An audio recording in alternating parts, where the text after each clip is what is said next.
Why are homes built so much smaller than back in the day? Here's some reasons why. In areas like York Region, like Vaughan, Richmond Hill, a lot of properties that were being built back in the day, like the early 90s, even the late 90s, early 2000s, those type of properties were being built a lot bigger than what we're seeing nowadays. So just to give an example, properties that have 50-foot frontage, which is 50-foot wide type of properties, I would say those type of properties are 2,500 square feet plus. But nowadays we're seeing a lot of properties, and I'm talking detached, being about 30-foot frontage properties, which you can imagine is about closer to 2,000, let's say even 1,500 to 2,000 square feet. So these homes are being built a lot smaller, and not to mention condos, especially here in Vaughan or even Toronto, are being built way smaller than what they were back in the day. And a lot of that has to do with the demand. So if the demand for properties was not what it is in these markets, the builders would be forced to entice these type of properties by having more space or building them a certain way, because obviously there's not as many people to be selling these to. But now that there's so many people that need properties and they have to squeeze more properties into a certain space for certain lots and things like that, builders are preferring to build smaller freehold or smaller condos to allow for more inventory.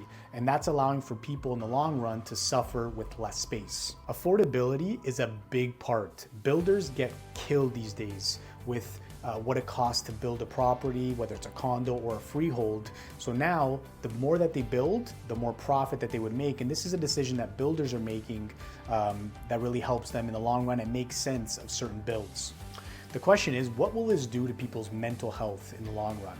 So having more space gives people a chance to, have more space for working at home, to have more children, whatever it is. But now having smaller space, people may have less children, or they may just be stuffed into smaller areas with people that they live with, and it might cause a lot more stress to people. So who knows what this will do in the long run, but it does matter for a lot of people when you're comparing to the space that people had back in the day to now, what that will do for people in the long term, because this will have an effect for people growing up, especially this day and age, to be used to this type of space rather than people like myself who are privileged to be able to have, a typical house being 2,500 square feet plus.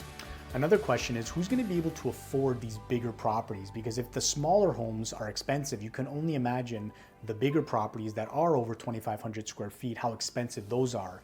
So in my opinion, the only people who are really going to be able to afford those type of properties are not people who are entering the market for the first time or are, young people. These are people who have previous properties that are carrying equity to their next property, and that limits a lot of the type of buyers that are possibly able to purchase these properties. So it really funnels the type of market that these bigger properties are able to sell to, and it really does not have a big market to be able to advertise or promote these type of homes to.